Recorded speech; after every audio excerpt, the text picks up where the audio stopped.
सो Buddhism के lecture में हमने जो बुद्धा की जो आइडियोलॉजी थी, बुद्धा की लाइफस्टाइल के बारे में, बुद्धा के बारे में हमने कंप्लीट जो डिटेल में पढ़ा, और ऐसे ये भी बताया मैंने कि वैदिक सोसाइटी के क्या क्या इश्यूज थे, वैदिक एज के क्या क्या इश्यूज थे, जिसको बुद्धा ने आके कुछ चेंज करने की कोशिश की, ठीक है, और कैसे बुद्धिज्म फ्लरिश हुआ। और आज हम इसका डिक्लाइन भी देखेंगे भी, ये डिक्लाइन कैसे हुआ इसका। सेकंड चीज हम ये भी देखेंगे कि कौन कौन से इसमें वेरिएशंस कौन कौन सी है, कौन कौन से स्कूल्स हैं, उसके बारे में भी डिस्कस करेंगे। फाइन।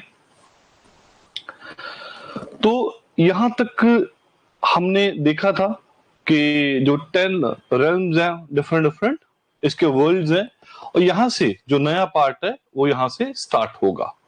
ठीक है, बुद्धिज्म में हमने मेन जो चीजें थी वो देख ली थी, बट इसके साथ भी काफी सारी चीजें हैं जो एसोसिएटेड है। ठीक है, इसके साथ जो चीजें रिलेटेड है उसके बारे में आज और भी पढ़ेंगे, एग्जाम पॉइंट ऑफ व्यू से क्या क्या चीजें इंपॉर्टेंट है। ठीक है, एक मिनट स्लाइड्स।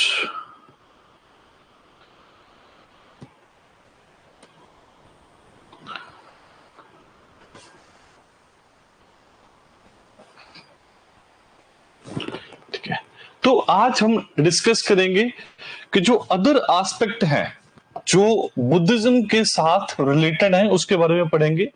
यहां पे एक चीज जो इंपॉर्टेंट यहां पे आपको देखने को मिलेगी वो है दी पंचखंडा, पंचखंडा और पंचस्कंदा, द 5 एग्रीगेट्स। ये 5 एग्रीगेट्स क्या है इसके बारे में डिस्कस करेंगे। And the law of the dependent organization. ठीक है, तो पतिच्छा संपदा, ठीक है, इसको हम पढ़ेंगे कि इसके बारे में ये क्या चीज है। ठीक है, कई कई जगह पे अलग अलग प्रोनाउंसिएशंस हैं, तो बेसिकली हम इंग्लिश वाले के दौरान देखेंगे कि लॉ ऑफ डिपेंडेंट ऑर्गेनाइजेशन क्या है। ठीक है, और यहाँ पे ये 5 जो एग्रीगेट कौन कौन से हैं। देखो, पहला जो एग्रीगेट यहाँ पे डिस्कस करेंगे वो है रूपा, रूप जिसको बोलते हैं। देखो, रूप का मतलब क्या है, इसमें आएगा हमारा ये जो फॉर्म है, बॉडी है, जो फिजिकल एग्जिस्टेंस है। ठीक है, जो हमारी बॉडी है, जो हमारा रूप है, जो स्किन है, ये सारा कुछ जो फिजिकल अपीयरेंस है, ये यहाँ पे आगे इसमें क्या क्या चीजें आएंगी जो रूपा है। तो रूपा में आएगा हमारे 5 फिजिकल सेंस ऑर्गन्स। देखो, हमें पता है कि हमारे 5 सेंसेस हैं। ठीक है, और उसके साथ ठीक है हम डिफरेंट डिफरेंट जो चीजों को देखते हैं, सूंघते हैं, ठीक है, स्मेल करते हैं, हम देखते हैं। तो बेसिकली जो आईज है, तो विजिबल जो ऑब्जेक्ट्स हैं, ठीक है, चाहे वो कार है, देखो साउंड है हम सुनते हैं, नोज है इससे हमें क्या आती है, स्मेल आती है, टंग से हमें क्या आता है, टेस्ट आता है, जो स्किन है, ठीक है, ये भी हमारा क्या है, सेंसरी एक तरह से ऑर्गन है। तो यहाँ पे बुद्धा ने इसके बारे में बताया कि ये भी इंगेज होता है in the process of the nirvana. ये 5 एग्रीगेट्स हैं, इनका क्या क्या रोल है उसके बारे में डिस्कस करेंगे। तो पहला जो एग्रीगेट है वो है हमारा रूपा। सेकंड है विदान या सेंसेशन। ठीक है, तो यहां पे बेसिकली क्या है, ये है aggregate of the feelings arising out of the contact with objections या ऑब्जेक्ट्स। आई वुड से, देखो अगर कोई ऑब्जेक्ट है, ठीक है, सामने हमारे कोई भी ऑब्जेक्ट पड़ा है, जब हम उसके कांटेक्ट में आते हैं तो हमारे पास क्या है, डिफरेंट डिफरेंट फीलिंग्स आती है। ठीक है, सपोज करो सामने टाइगर आ गया तो फीलिंग अलग होगी, छोटी सी कैट आई है फीलिंग अलग होगी, बड़ा कोई डॉग आ गया, कुत्ता आ गया उसको, ठीक है। तो कई जगह पे हमारा जो फीलिंग है वो प्लीजेंट होगी, कई जगह पे अनप्लीजेंट होगी, और कई बार इनडिफरेंट होगी। इनडिफरेंट मतलब कई बार हमें ये नहीं पता चलता भी वो हमें खुशी हो रही है या हमें गम हो रहा है। तो इसको क्या बोलते हैं, विदान या सेंसेशन। कि जो हम चीजों को परसीव कर रहे हैं, समझ रहे हैं, अंडरस्टैंड कर रहे हैं, ठीक है, कब अंडरस्टैंड कब करेंगे, जब हम उनके कांटेक्ट में आते हैं। यहां पे जो मेन था रूपा में, बेसिकली यहां पे क्या था कि हम अपने सेंसरी ऑर्गन्स के द्वारा चीजों को देख रहे थे, ठीक है, चाहे वो नोज है, आईज है, ठीक है, हमारे ईयर्स है, टंग है, जो हमारी स्किन है। यहां पे जो कांटेक्ट में आ रहे हैं, ठीक है, कांटेक्ट में आने के बाद फीलिंग्स की बात यहां पे वो कर रहे हैं। थर्ड है इसके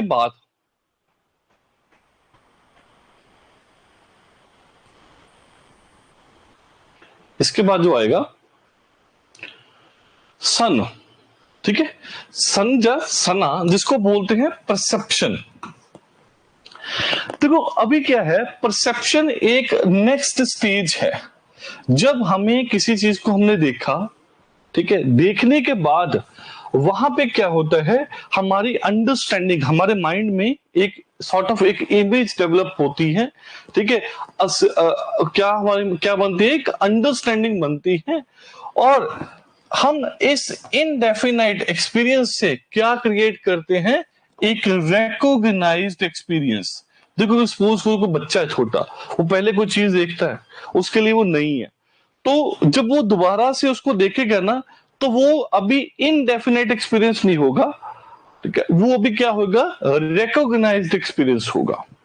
फिर बाद में है संखारास। संखारास क्या है, मेंटल फॉर्मेशन। यहां पे क्या है, जो कंडीशनड रिस्पॉन्स है to the object of experience. यहां पे ये चीज है, सपोज करो दो बच्चे हैं, एक्सपीरियंस कैसे आता है जनरली, अगर दो बच्चे हैं, एक बच्चे के जब इंजेक्शन लगता है और वो रोने लग गया, ठीक है, फर्स्ट टाइम दो बच्चों को लेके आए, एक बच्चे को जब इंजेक्शन लगाया वो रोने लग गया, जब दूसरा बच्चा उसको देखेगा वो भी रोने लग जाएगा उसको देख के। ये क्या है, कंडीशनड रिस्पॉन्स है, conditioned response to the object of experience. अभी ऑब्जेक्ट ऑफ एक्सपीरियंस क्या है, दूसरा बच्चा, ठीक है, तो जब इसने उस बच्चे को रोते हुए देखा, तो इसको पता चल गया भी ये जो इंजेक्शन लगा रहे हैं इससे पेन होगी, पेन से वो रो रहा है, ठीक है। तो ये डिफरेंट क्या है, देखो बुद्धा के अकॉर्डिंग ये चीजें हैं ना जो, ठीक है, कि ये चीजें भी इंपैक्ट करती हैं, ये सब चीजें भी क्या है, हमारे को प्रॉपरली इंपैक्ट यहां पे करती है, ठीक है। और एक यहां पे और क्या है, विनान, ठीक है, चार हो गए थे, पांचवा है जो विनान, जो कॉग्निशन है और कॉन्शियस अवेयरनेस है। कॉग्निशन है जो कॉन्शियस अवेयरनेस है। तो ये चीजें ना आपको एथिक्स में भी पढ़ोगे आप, वहां पे कॉग्निटिव एबिलिटी वगैरह पढ़ोगे, कुछ चीजें और भी समझ आती, क्योंकि आपके लिए ये चीजें बिल्कुल नहीं होगी। So the aggregate of the consciousness, ये क्या है,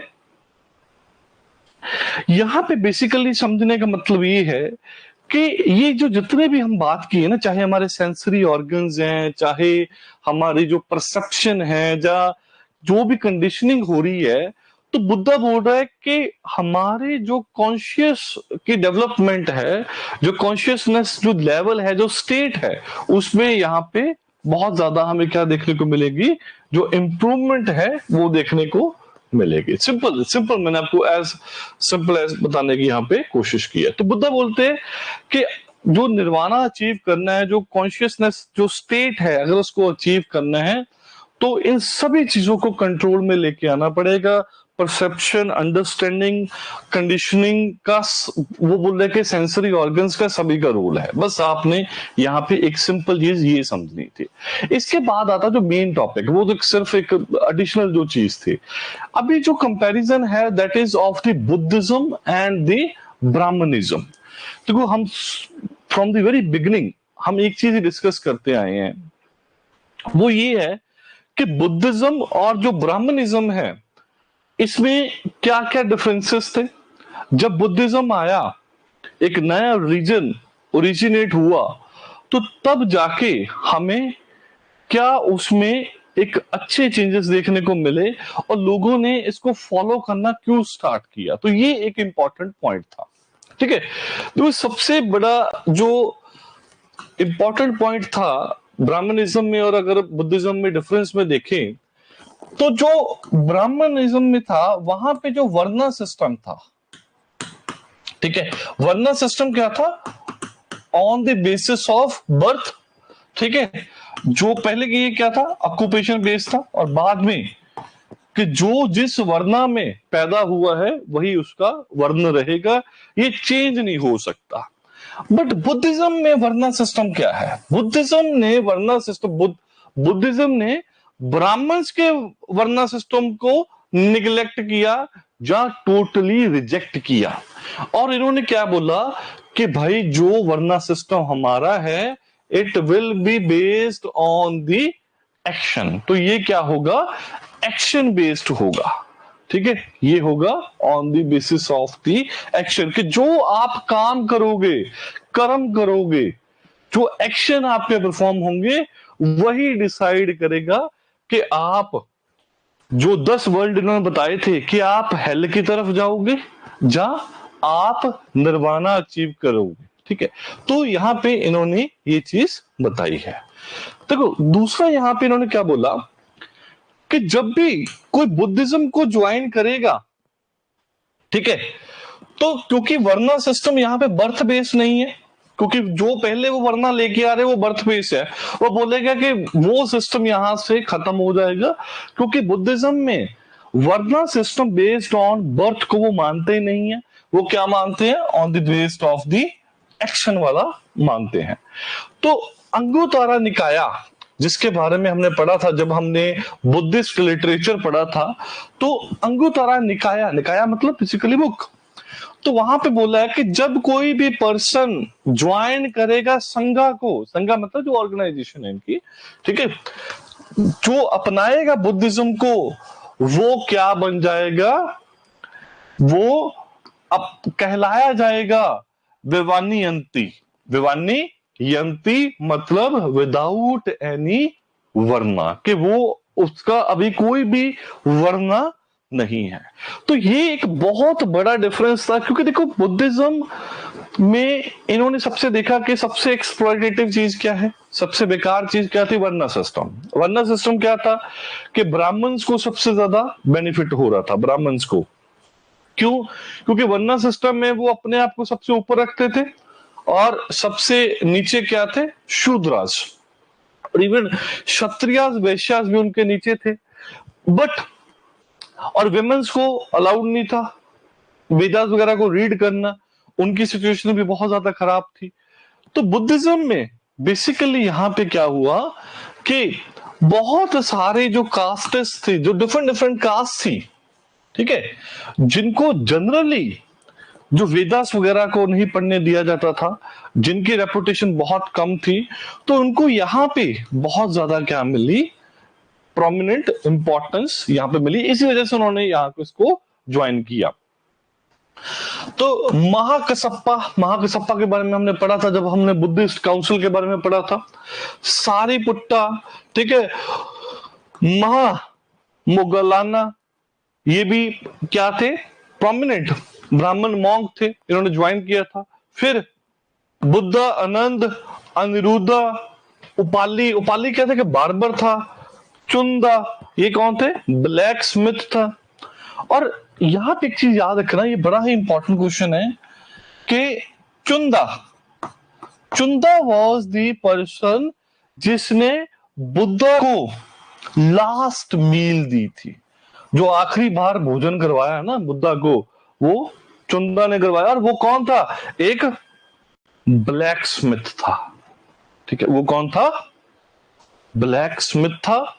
और बेसिकली यहां पे हमें ये देखने को मिलता है कि डिफरेंट डिफरेंट जो कास्ट के लोग हैं उन्होंने बुद्धिज्म को अपनाया।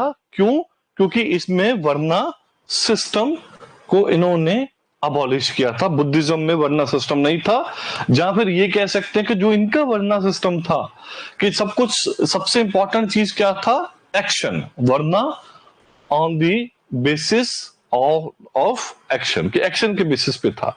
दूसरा यहाँ पे बड़ा ही इंपॉर्टेंट चीज क्या था कि इन्होंने जो लैंग्वेज यूज की थी वो कौन सी थी? पाली लैंग्वेज, पाली, ठीक है। बट जो ब्राह्मण्स यूज करते थे वो संस्कृत लैंग्वेज यूज करते थे। संस्कृत लैंग्वेज में वेदास लिखे गए, ठीक है। जो आज की संस्कृत था उससे भी मतलब क्लासिकल थी, ओल्ड थी, उसमें भी काफी ज्यादा चेंजेस थे। तो यहाँ पे एक चीज जो देखने को ये मिलती है कि इन्होंने रिवर्स कर दिया द ऑर्डर। जो ऑर्डर क्या था? ब्राह्मण्स, क्षत्रिय, वैश्य, शूद्र, ये उनका ऑर्डर था। इन्होंने क्षत्रिय को ऊपर रख दिया और उसके नीचे किसको रखा? ब्राह्मण्स, वैश्य और शूद्र को। और इन्होंने यहां पे रिवर्स कर दिया कि देखो ब्राह्मण्स की इंपॉर्टेंस थी बुद्धिज्म में, ठीक है। ये चीज नहीं कि भी वो उनको मतलब इंपॉर्टेंस नहीं देते थे, इंपॉर्टेंस थी, बट क्षत्रिय से नीचे थे। क्यों? क्योंकि ये बोलते थे कि सब कुछ ऑन द बेसिस ऑफ क्या है? एक्शन है। और मेन जो क्लास है, ठीक है, वो बेसिकली क्षत्रिय से, इस वजह से क्षत्रिय को सबसे ऊपर यहाँ पे रखा गया। और दूसरा मैंने आपको ये भी बताया था कि गौतम बुद्धा क्षत्रिय जो वर्णा से थे और इनकी इंपॉर्टेंस और भी ज्यादा यहाँ पे इंक्रीज हुई। यहाँ पे एक चीज बड़ी ही इंपॉर्टेंट क्या है, जो मेन पॉइंट ऑफ व्यू से आपकी क्या है कि चाहे जो बुद्धिज्म है ये बहुत ज्यादा इंक्लूसिव था। इंक्लूसिव का मतलब क्या है कि हर तरह के लोग, चाहे विमन है, चाहे शूद्र है, चाहे वैश्य है, कोई भी पर्सन है, ठीक है। कुछ रूल्स जो थे, छोटे छोटे जो रूल्स थे, वो मैंने आपको पहले जो डिस्कस किए हैं, बट इन सभी को अलाउ किया जाता था, ठीक है। इन सभी को क्या किया जाता था? अलाउ किया जाता था। कुछ रिस्ट्रिक्शंस थी विमेन्स को लेके, और पहले तो बुद्धा ने भी अलाउ नहीं किया था। एक चीज को याद रखना कि बुद्धा भी इतना ज्यादा विलिंग नहीं थे विमेन्स को अलाउ करने में, ठीक है, अपने संगा में।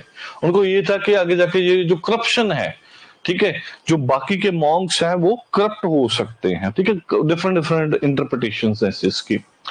तो यहाँ पे ये इंक्लूसिव तो बहुत था कि बहुत सारे लोगों को अलाउ किया जाता था, बट फिर भी इन्होंने ये नहीं बोला कि जो सोशल ऑर्डर है, सोशल ऑर्डर को फिर भी मेंटेन किया। सोशल ऑर्डर क्या था कि क्षत्रिय को ऊपर रखा, फिर ब्राह्मण्स, फिर वैश्य, फिर शूद्र, ठीक है। मतलब एक सोशल ऑर्डर जैसे चलता आ रहा था उसमें एक चेंज जरूर किया है, बट इस सोशल ऑर्डर को बिल्कुल खत्म नहीं किया। ये बड़ा ही इंपॉर्टेंट पॉइंट आपने यहाँ पे याद रखना है, ठीक है।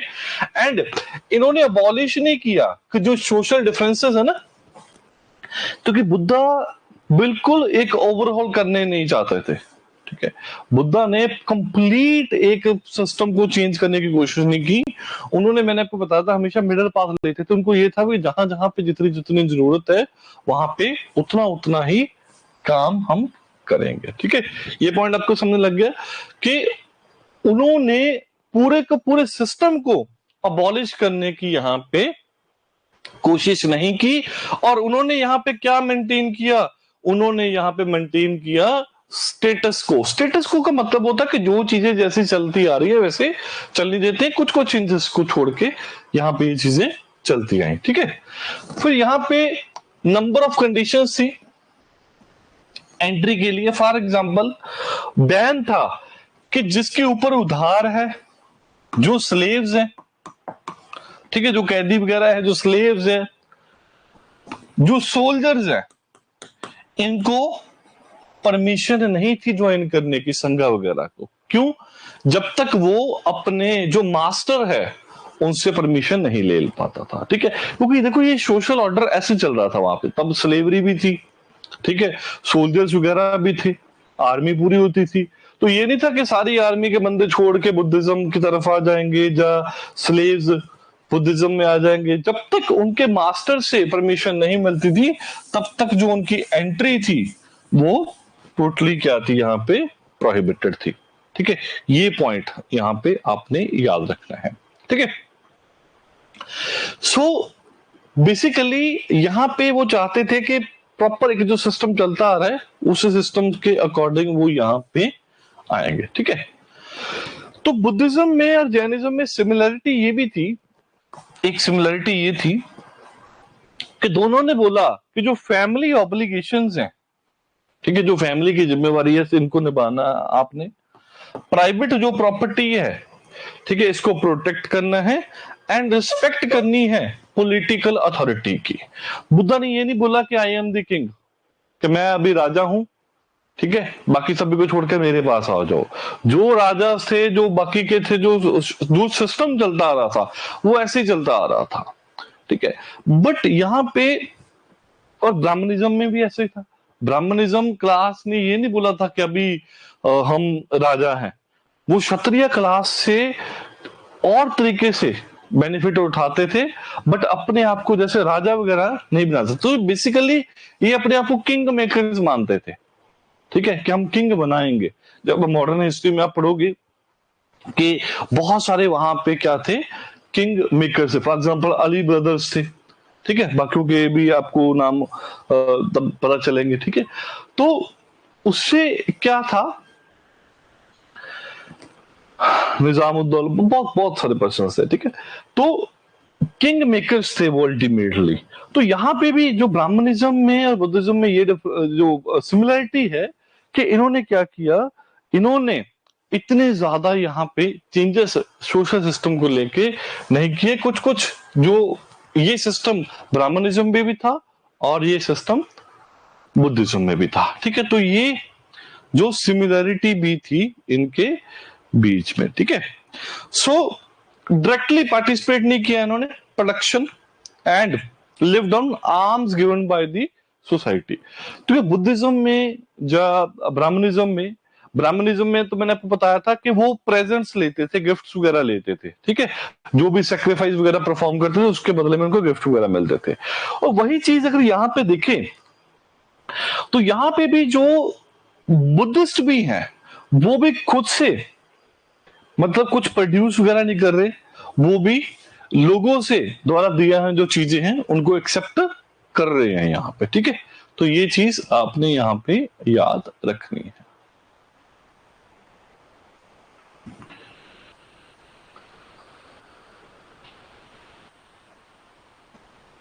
तो ये चीजें पता क्या है, आपके अंडरस्टैंडिंग के लिए है कि बुद्धिज्म और जैनिज्म में क्या क्या सिमिलरिटीज थी, क्योंकि ये फैक्चुअल पॉइंट्स भी हैं, या तो आपको आते हैं या फिर आपको नहीं आते। तो यहाँ पे मेन चीज ये चीज है। दूसरा यहाँ पे अभी हम देखेंगे कि इनका स्प्रेड क्यों हुआ।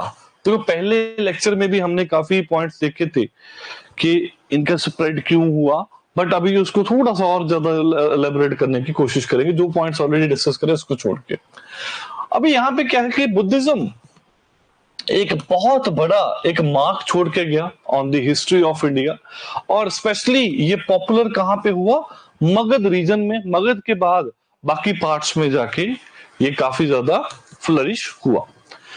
तो सपोर्ट किसकी मिली थी यहाँ पे, एम्पायर अशोका को, ठीक है। तो अशोका ने इसको बहुत जगह आगे स्प्रेड किया, फॉर एग्जांपल सेंट्रल एशिया में, वेस्ट एशिया में, श्रीलंका में, और उसके बाद ग्रेजुअली ये एक वर्ल्ड का रिलीजन बन गया। तो बहुत सारे इसके रीजंस थे, ठीक है।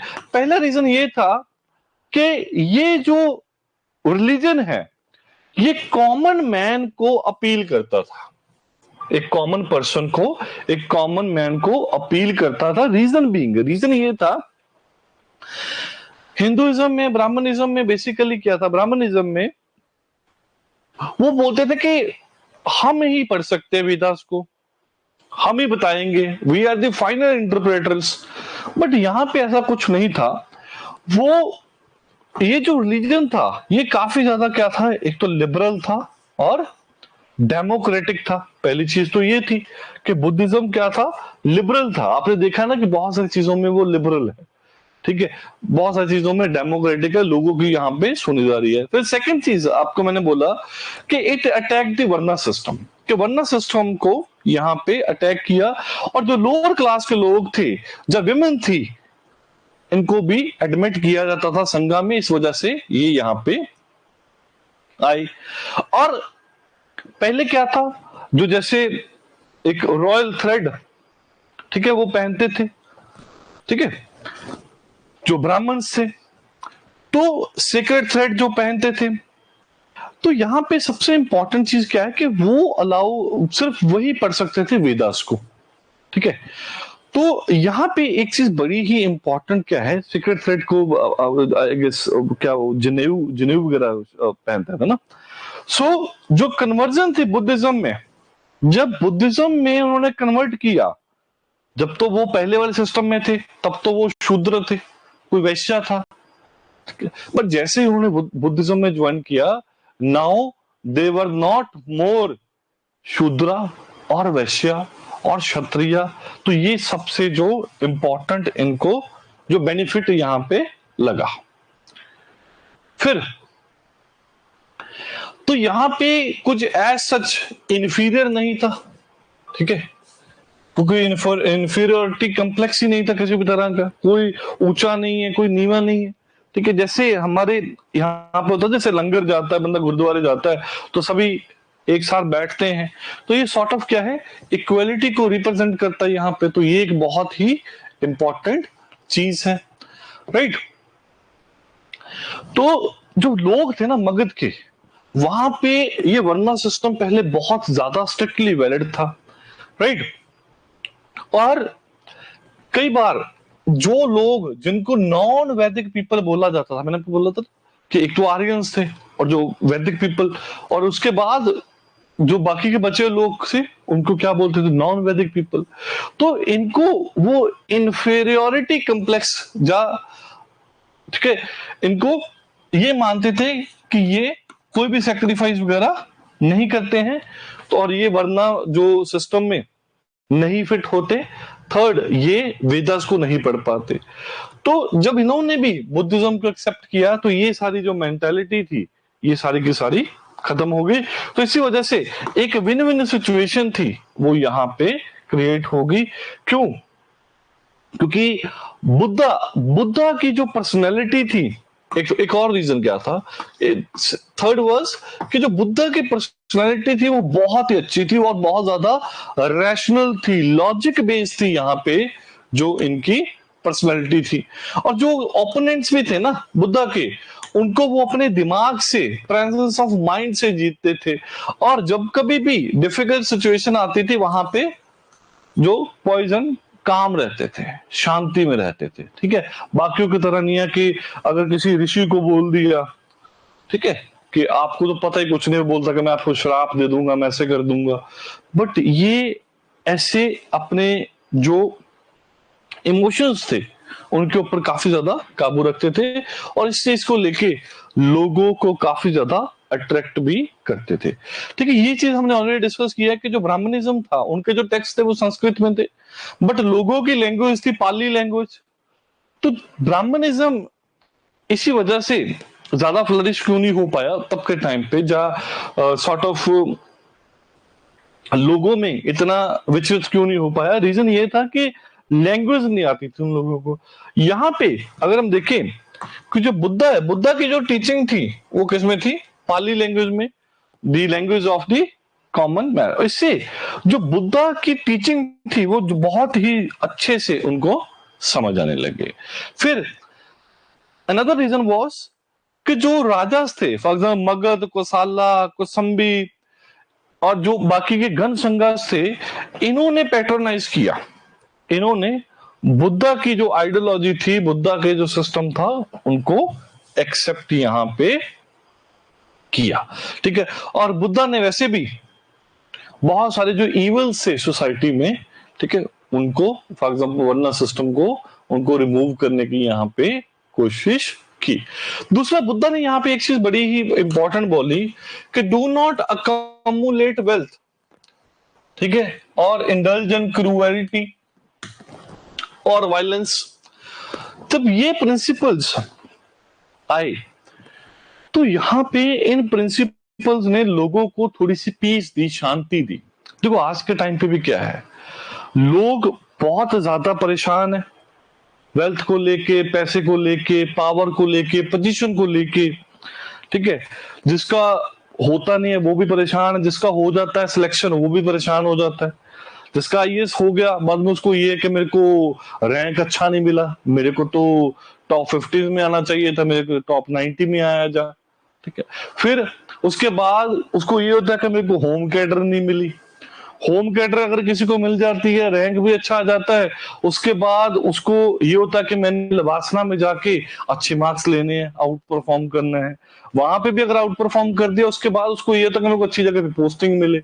अच्छी जगह पे पोस्टिंग नहीं मिलती फिर भी परेशान होता है। अगर पोस्टिंग भी मिल जाए फिर उसको ये होता है कि मेरा स्पाउस अच्छा हो अभी, ठीक है, कोई आईएएस आईपीएस हो, वो भी हो जाए। उसके बाद उनको ये होता है कि दोनों की कैडर सेम हो, ठीक है, वो भी वहां पे भी सोल्यूशन ढूंढ लेते हैं। फिर उनको ये होता है कि मेरे को अच्छी अच्छी पोस्टिंग फिर से मिले, ठीक है, कि मैं कैबिनेट सेक्रेटरी बनना चाहता हूँ अपने करियर में, या चीफ सेक्रेटरी बनना चाहता हूँ, या मेरे को पहले डिप्टी कमिश्नर लगाए, डीएम लगाए।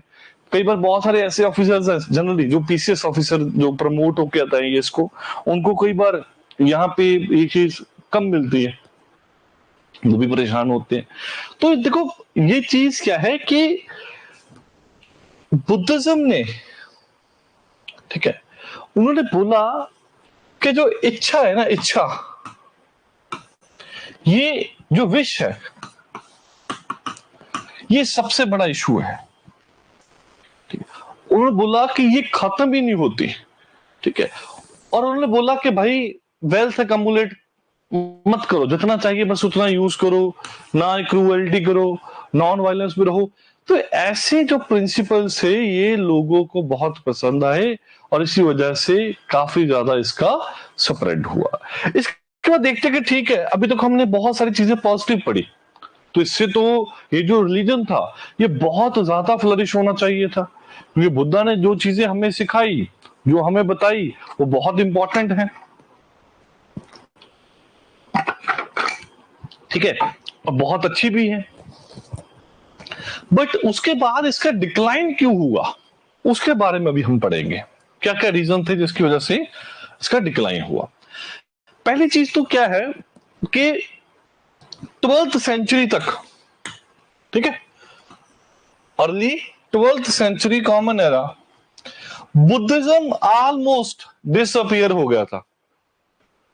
बुद्धिज्म ऑलमोस्ट मतलब कुछ गिनती के जो स्पेशली जो मॉन्क्स वगैरह हैं वही फॉलो करते थे, कॉमन जो पब्लिक थी वहां से इसकी जो डिसअपियरेंस है वो बहुत ज्यादा हो चुकी थी, ठीक है, कि बुद्धिज्म अभी एक रिलीजन की तरह नहीं रहा था, बहुत कम फॉलोअर्स हो गए थे। उसका पहला रीजन ये था कि जिन रिचुअल्स को, जिन डॉगमास को, या जो चीजें पहले फॉलो होती थी, ठीक है, जो प्रैक्टिसेस फॉलो होती थी, जिसको बुद्धा ने बोला था भी इनको नहीं फॉलो करनी, सिंपलिसिटी, हमने सिर्फ निर्वाणा अचीव करना है, कॉन्शियस लेवल को अपना अच्छे लेवल पे लेके आना है, ठीक है, निर्वाणा तक लेके जाना है, और उसके लिए उन्होंने बोला था कि कोई रिचुअल्स वगैरह कुछ करने की जरूरत नहीं है। बट आगे जाके बुद्धिज्म भी इसी जाल में फंस गया। बहुत सारे जो फॉलोअर्स थे, जो गुरु थे, जो मॉन्क्स थे, उन्होंने भी बहुत सारी जो रिचुअल्स थी वो परफॉर्म करनी स्टार्ट कर दी। फिर जो जो इश्यूज मेन ब्राह्मणिज्म में थे, जिसकी वजह से बुद्धिज्म फ्लरिश हुआ था, वही सेम प्रॉब्लम, सेम इवल्स हमें बुद्धिज्म में आगे जाके देखने को मिले। पहला ये था कि मैंने आपको बताया था कि बुद्धिज्म फ्लरिश होने का एक सबसे बड़ा रीजन ये भी था कि उन्होंने जो लैंग्वेज यूज की थी that was Pali language. But यहां पे ग्रेजुअली, स्पेशली जो कुछ सेंचुरीज के बाद, ठीक है, जो first century, second century, third centuries, Buddhism में क्या यूज होने लगी, संस्कृत लैंग्वेज। अभी जो संस्कृत लैंग्वेज है ये डिफिकल्ट लैंग्वेज थी and language of the few intellectuals.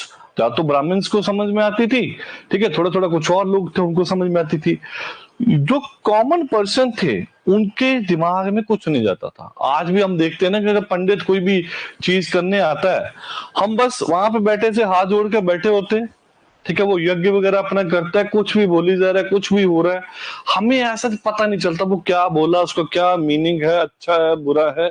हम तो सिर्फ ये बोलते हैं कि भाई ये ले पैसे, ये जो क्रियाक्रम करना था, यज्ञ करना था, कर दिया, बस काम खत्म हो गया, ठीक है। तो ये एक बहुत ही बड़ा रीजन था इसके डिक्लाइन के लिए। Second, first century common era से इन्होंने भी एक बड़ी ही, जो बुद्धा ने सॉर्ट ऑफ प्रोहिबिट की थी। एक स्कूल बोलेगा कि नहीं आइडल वर्शिप होनी चाहिए, बट दूसरा स्कूल बोलेगा कि आइडल वर्शिप नहीं होनी चाहिए। तो इन्होंने ना बुद्धा को भगवान बना के उसकी पूजा स्टार्ट कर दी, मूर्ति पूजा स्टार्ट कर दी। देखो ब्राह्मणिज्म में भी यही चीज थी, तो वो भी पूजा कर रहे हैं, वो भी पूजा कर रहे हैं, वो भी संस्कृत अभी यूज कर रहे हैं, वो भी संस्कृत यूज कर रहे हैं, वो भी रिचुअल्स कर रहे हैं, ये भी रिचुअल्स कर रहे हैं। तो डिफरेंस कहां पर रहा? ठीक है, तो ये एक बहुत ही बड़ा इशू था। फिर इन्होंने फोर्थ सबसे बड़ी चीज क्या थी, ब्राह्मणिज्म बहुत सारे गिफ्ट वगैरह एक्सेप्ट करते थे, महंगे महंगे गिफ्ट लेते थे, दक्षिणा लेते थे, डोनेशंस लेते थे, और वही चीज यहां पे होने लग गई। यहां पे चीज क्या होने लगी कि इन्होंने भी बहुत ज्यादा वर्शिप जो करवाते टाइम बहुत ज्यादा जो डोनेशंस ली, गिफ्ट लेने स्टार्ट कर दिए। देखो इनको जो लाइफ थी जीनी थी वो थी एस्थेटिक लाइफ, मतलब सिंपल सादी लाइफ। ठीक है, कि इतने बजे भाई इसके बाद कुछ खाना नहीं है, कोई डांस और चीजों में इन्वॉल्व नहीं होना है। जैसे मैंने आपको बताया था कि बहुत सारे रूल्स थे संघास में, मॉन्क्स के लिए, नन्स के लिए बहुत रूल्स थे। बट अभी इसमें बहुत ज्यादा क्या आ गया, करप्शन आ गया। देखो एक सिविल सर्वेंट है, उसको नौकरी दी जाती है लोगों का भला करने के लिए, बट वही सिविल सर्वेंट आके जाके लोगों का नुकसान करना स्टार्ट कर देता जब हर चीज के लिए पैसे मांगता है कि पैसे दोगे तो काम होगा, नहीं तो जो काम 2 दिन में हो सकता है, 1 दिन में हो सकता है, वो हो सकता है 6 महीने साल साल भर अटका रहे, और जैसे ही पैसे मिलते हैं साथ ही साथ कर देता है। राइट, तो ये चीजों से जो करप्शन आ गया, ठीक है, इसी करप्शन को तो बुद्धा ने प्रोहिबिट किया था, यहाँ पे इसी को तो प्रोहिबिट किया था। अभी देखो ब्राह्मणिज्म में, बुद्धिज्म में कुछ चेंज रहा है नहीं फिर। ठीक है, पहली चीज इन्होंने यहाँ पे आइडल वर्शिप की, बुद्धिज्म में, ब्राह्मणिज्म में भी आइडल वर्शिप। यहाँ पे भी करप्शन बहुत था, यहाँ पे भी बहुत करप्शन था। ये भी संस्कृत अभी यूज करने लगे, ये भी संस्कृत यूज करने लगे, ये भी रिचुअल्स कर रहे हैं, ये भी रिचुअल्स कर रहे हैं। तो भाई डिफरेंस कहां पे रहा?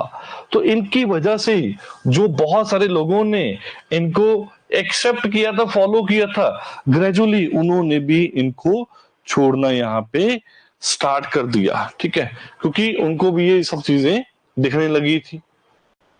ठीक है, जो बुद्धा ने प्रिंसिपल्स बताए थे उनको तो ये भूल गए,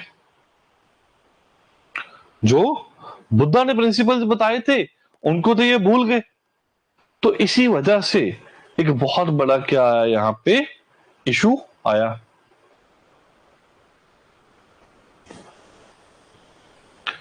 ठीक है, पहली चीज यही कि बुद्धा ने बोला था सिंपल लाइफ जीनी है।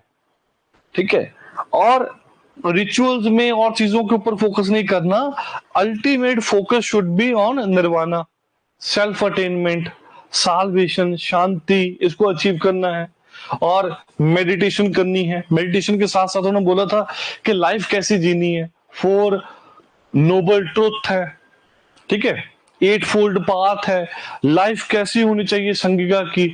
तो ये चीजों को भूल के उन्होंने जो सोसाइटी में प्रेवलेंट थी चीजें वो होने लगी। जैसे सिविल सर्वेंट्स को पहले सिखा के भेजते हैं, ट्रेनिंग करवा के भेजते हैं कि भाई करप्शन नहीं करना, एथिक्स का पेपर देना आपने, जीएस पेपर 4। फिर लबासना में भी ट्रेनिंग होती है, वहां पे भी आपको सिखाया जाता है, बहुत सारे ऑनेस्ट ऑफिसर्स को बिठाया जाता है। ठीक है, आपको सिखाया जाता है। जैसे ही आप सिस्टम में बढ़ते हो, एंटर करते हो, आपको पता है कि अरे एक बंदा 1-1 करोड़, 2-2 करोड़, 5-5 करोड़ सेव कर सकता है। आपका दिमाग तो पहले ही बहुत होता है, एग्जाम क्रैक करके जाते हो, तो आपको लगता है कि इस तरीके से ये ब्राइब ली जा सकती है, किसी को पता नहीं चलेगा। ठीक है, इस तरीके से यूज होती है। बहुत इनोवेशंस जो एडमिनिस्ट्रेशन में करने चाहिए वो इनोवेशंस को कहीं और ही जगह पे यूज करने लग जाते हैं। 700-800 करोड़ के करप्शन होते हैं, स्कैम्स होते हैं।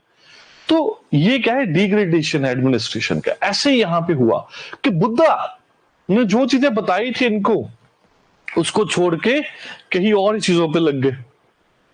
ठीक है, फिर एक और चीज क्या था कि इनके फंडिंग बंद हो गई। तो पहले जो बहुत अच्छी अच्छी डोनेशंस मिलती थी, बट जब इनका हाल खराब हो गया तो इनकी जो फंडिंग थी, जो डोनेशन थी, वो भी डिक्लाइन होगी। फिर जो ब्राह्मण रूलर्स थे, for example Pushyamitra Shunga dynasty का, ठीक है, हुना सिंह, महीर कुला, ये वर्शिपर था शिवाजी का, शिवा का, लॉर्ड शिवा का। शिवाइड शशांक ऑफ गौदा, ये फॉलोअर था विष्णु का। तो इन्होंने परसिक्यूट किया बुद्धिस्ट को, जो बुद्धिस्ट मॉन्क्स थे, ठीक है, क्योंकि ये किसी और फेथ को फॉलो करते थे। सिमिलरली जो टर्किश और जो अदर इन्वेडर्स थे, उन्होंने भी इनको अटैक किया। अटैक क्यों करते थे? देखो, ये जो मोनेस्ट्रीज थी ना, ये मोनेस्ट्रीज बहुत रिच हो चुकी थी।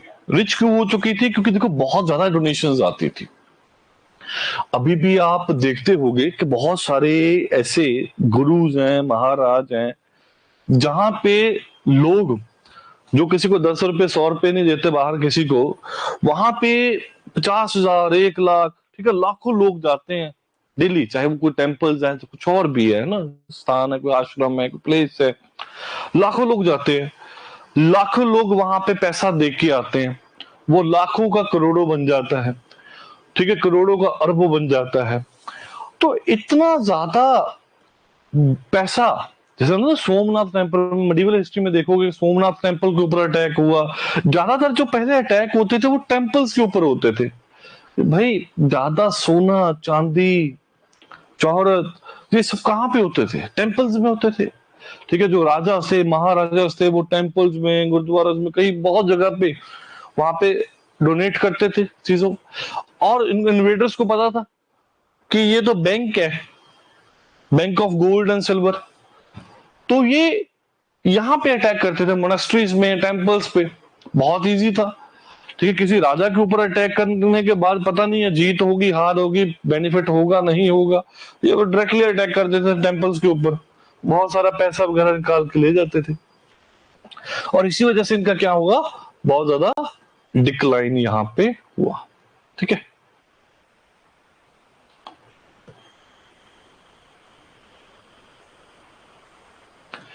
अच्छा, हमने बुद्धिस्ट काउंसिल्स पढ़ी थी, अभी उसमें कुछ कुछ एड ऑन पॉइंट्स हैं यहाँ पे। ठीक है, लास्ट तब लेक्चर में मैंने आपको जो बताया था कि बुद्धिस्ट जो काउंसिल थी, वहां पे मैंने आपको ये बताया था कि जो फर्स्ट बुद्धिस्ट काउंसिल है वो 483 में हुई थी। ठीक है, 483 बीसी। राजगृह में प्रेसिडेंट कौन था? महाकसप्पा। रूलर कौन था? अजात शत्रु।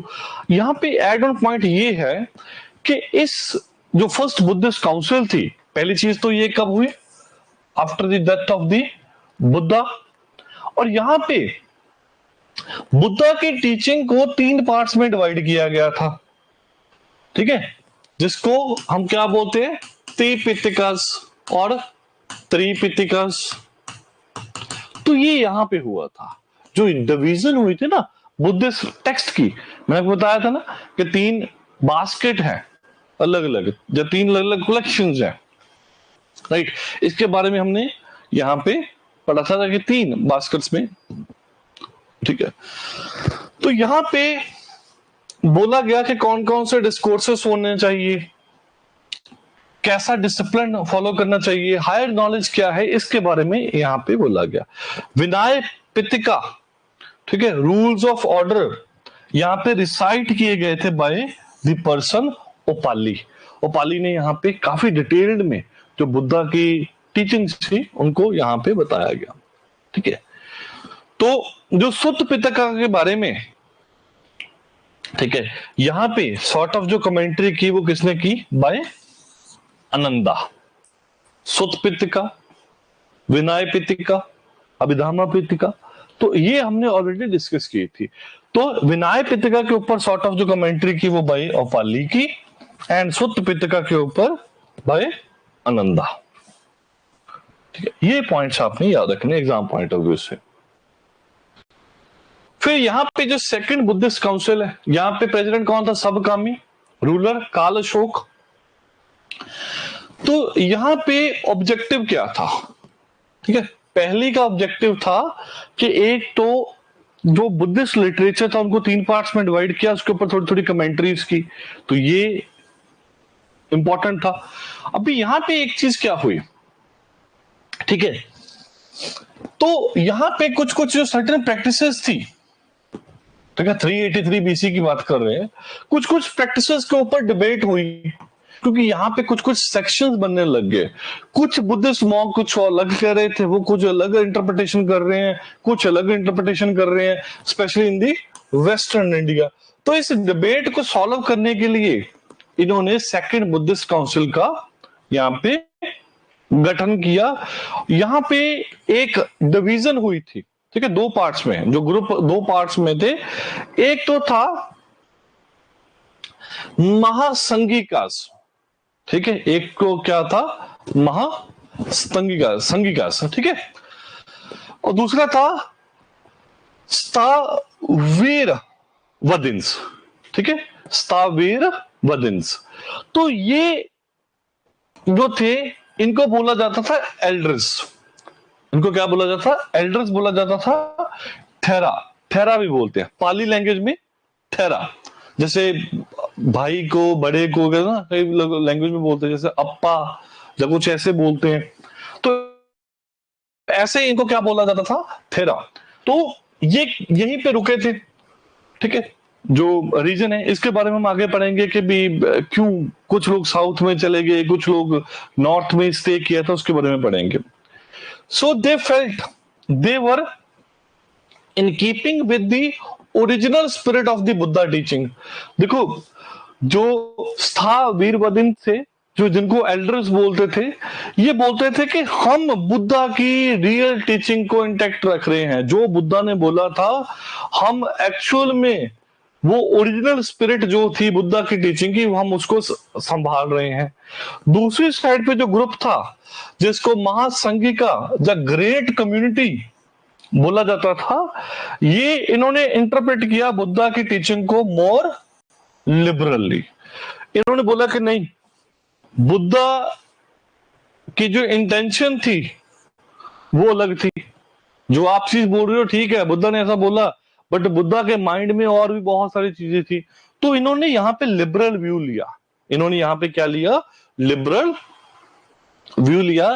तो ये महासंघिका के बारे में यहाँ पे बोला गया, ठीक है। तो 2 ग्रुप्स यहाँ पे हुए सेकंड बुद्धिस्ट काउंसिल में, सेकंड बुद्धिस्ट काउंसिल में, ठीक है। तो यहीं पे ये जो 2 ग्रुप थे ना, ये 2 पार्ट्स में यहाँ पे जो ग्रुप्स बने, जो डिवाइड हो गए, जो थेरा वाला था इनको बोलते हैं थेरावाद, ठीक है। थेरावाद वाले कौन है, अभी वो ग्रुप जो पहले तो उसी लोकेशन में, ठीक है, नॉर्थ में स्टे किया इन्होंने, पहली चीज। दूसरा, थेरा क्यों बोलते थे, ये अपने आप को बोलते थे कि वी आर दी एल्डर्स, और इन्होंने जो बुद्धा की टीचिंग में ऑर्थोडॉक्स पॉइंट अपनाया। ऑर्थोडॉक्स का मतलब है कि कोई चेंजेस नहीं है, जैसे बुद्धा ने बोला था वही है। दूसरी साइड पे जो महायान है, दूसरा कौन बने, महायान, ठीक है, इसको हीनयान भी बोलते हैं। हीनयान मतलब जो छोटा वाहन है, महायान, यान का मतलब व्हीकल, महा मतलब बड़ा व्हीकल, ठीक है, वो महायान हीनयान क्यों बोलते मैं आगे भी आपको बताऊंगा। तो ये था थेरावाद और दूसरा है महायान। तो ऐसे ये 2 ग्रुप बन गए। थेरावाद जो एल्डर्स हैं, इन्होंने चेंजेस नहीं लेके आए बुद्धिज्म में, इन्होंने बोला कि जो ओरिजिनल स्पिरिट है हम उसको इंटेक्ट करेंगे, बट जो दूसरे वाले हैं उन्होंने लिबरल व्यू अपनाया। इन दोनों में ये डिफरेंस यहां पे है।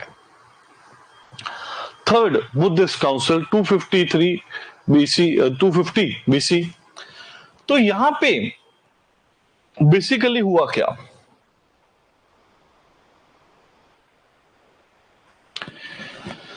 अभी इसका ऑब्जेक्टिव क्या था, इसका ऑब्जेक्टिव था to purify the Buddhist movement. देखो, बुद्धिस्ट मूवमेंट में बहुत सारे क्या आ चुके थे, फैक्शंस आ चुके थे। देखो, हर एक रिलीजन में आप देखोगे चाहे हिंदुइज्म है, बुद्धिज्म है, जैनिज्म है, इस्लाम है, ठीक है, हर एक रिलीजन में या कम्युनिटी में बहुत ज्यादा सेक्ट्स हैं, डिफरेंसेस हैं। तो यहाँ पे इन्होंने बोला, थर्ड बुद्धिस्ट जो काउंसिल इन्होंने जब रखी, इन्होंने बोला कि फैक्शंस बहुत ज्यादा है, हमें यहाँ पे बहुत ज्यादा वर्कआउट करना पड़ेगा। तो यहाँ पे इन्होंने प्यूरिफाई करने की कोशिश की और इसको बोलते हैं थेरावाड स्कूल। यहाँ पे बिगिनिंग हुई ऑफ दी थेरावाड स्कूल। यहाँ पे जो त्रिपिटिका है उनको कोड किया गया इन दी पाली लैंग्वेज में, ठीक है। तो इन्होंने काफी ज्यादा यहाँ पे कंसोलिडेट किया। फोर्थ पॉइंट यहाँ पे क्या है कि जो बुद्धिस्ट मिशनरीज थी उनको कहां पे भेजा, बाकी कंट्रीज में, सो दैट कि बुद्धिज्म को बाकी कंट्रीज में भी स्प्रेड किया जाए, वहां पे भी वो क्या हो सके, फ्लरिश हो सके। अभी जो फोर्थ बुद्धिस्ट काउंसिल है ये कहां पे हुई, मैंने आपको बताया था कि के फॉर कनिष्क, के फॉर कश्मीर। यहां पे एक बड़ी ही इंपॉर्टेंट चीज क्या है, ठीक है, तो रूलर कौन था यहाँ पे, कनिष्क। प्रेसिडेंट कौन था, वसुमित्रा, इसके बारे में हमने पढ़ा था। बट यहाँ पे एक नया पॉइंट क्या है, यहाँ पे जो बुद्धिज्म जो डिवाइड हो गया कंप्लीटली महायान और हीनयान में, ठीक है। देखो जब सेकंड बुद्धिस्ट काउंसिल हुई ना, वहां पे डिफरेंसेस थे, बट एज सच कोई स्कूल डेवलप नहीं हुआ था, ठीक है। फाइट हो रही है, डिबेट जरूर हो रही है, बट इतना जैसे जैसे मैंने आपको बोला था ना कि अर्ली वैदिक में कि जो वर्णा सिस्टम है वो ओरिजिन हुआ, बट वो इतना फ्लरिश नहीं हुआ। एक्चुअल में जो वर्णा सिस्टम हुआ वो लेटर वैदिक में आया। यहां पे कंप्लीटली क्लियरली डिवाइड हो गया Buddhism into two sects, that is the Mahayana and the Hinayana, ठीक है। एक और चीज बड़ी ही इंपॉर्टेंट है, वो बोलते हैं यहां पे कि जो फोर्थ बुद्धिस्ट काउंसिल है, यहां पे दो सेपरेट मीटिंग हुई हैं, एक मीटिंग नहीं हुई, अलग अलग जगह पे दो सेपरेट यहां पे मीटिंग्स हुई हैं। एक जो मीटिंग हुई है वो कहां पे हुई है, वो हुई है फर्स्ट सेंचुरी बीसी में है, फर्स्ट सेंचुरी बीसीई में। कहां पे वो हुई है, तंबापानी, श्रीलंका, ठीक है। प्लेस जो स्पेसिफिक प्लेस था वो है अलोक लेना, जिसको अभी बोलते हैं अल्लू विहार, अल्लू विहार। और यहां पे जो राजा कौन था, किंग वट्टगामी अबाया, वट्टगामी अबाया, ठीक है। तो यहां पे ये है कि उन्होंने बोला कि दो मीटिंग हुई, एक मीटिंग हुई इंडिया में और एक मीटिंग कहां पे हुई, श्रीलंका में। एक मीटिंग कहां पे हुई, श्रीलंका में, ठीक है। एक हुई मीटिंग फर्स्ट सेंचुरी बीसीई में, एक मीटिंग हुई जो मैंने आपको पहले बताया था फर्स्ट सेंचुरी कॉमन एरा में, और ये तो मैंने आपको बताया था कहां पे हुई है, कश्मीर। रूलर कौन था, कनिष्क। प्रेसिडेंट कौन था, वसुमित्रा, ठीक है। तो यहां पे एक चीज क्या है कि यहां पे पर्सन कौन था, थेरावाड, जो थेरावाड था, जो एल्डर पर्सन था वहां पे, थेरावाड जिसको बोलते थे, थेरावाड यहाँ पे प्रेसिडेंट थे और इन्होंने ये सारा कुछ किया। तो यहां पे कहां पे हुई थी, कश्मीर में भी स्पेसिफिक, ठीक है, Saraswati ward school, Saraswati ward school में ये फोर्थ जो यहाँ पे काउंसिल है वो यहाँ पे हुई, ठीक है।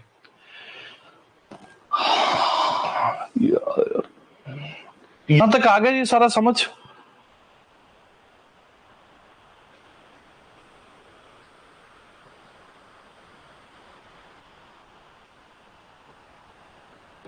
ठीक है। बाकी जो क्लास है ना, जो थोड़ा सा पोर्शन है वो कल कवर करेंगे। रीजन बीइंग ना, अभी यहाँ पे एसी वगैरह की इंस्टॉलेशन नहीं है, तो गर्मी बहुत ज्यादा है अभी, ठीक है। तो होपफुली या फिर कल ऐसे मॉर्निंग वगैरह में लगा लेंगे, ठीक है। इसके बाद सिर्फ आपका मैं बताता हूँ, एक तो जो बुद्धिस्ट राइटर्स हैं ये रहेंगे और डिफरेंट स्कूल्स ऑफ बुद्धिज्म, बस इसके बाद ये बुद्धिज्म खत्म हो जाएगा और कल ही हम जैनिज्म भी स्टार्ट कर देंगे, ठीक है। तो होपफुली एक आधे लेक्चर में आपका ये बुद्धिज्म जैनिज्म सारा खत्म हो जाएगा, फिर हम मौर्य पीरियड को स्टार्ट करेंगे, फाइन। ठीक है, मौर्य, पोस्ट मौर्य, गुप्ता, पोस्ट गुप्ता, बस। ठीक है, ओके, मिलते हैं नेक्स्ट लेक्चर में।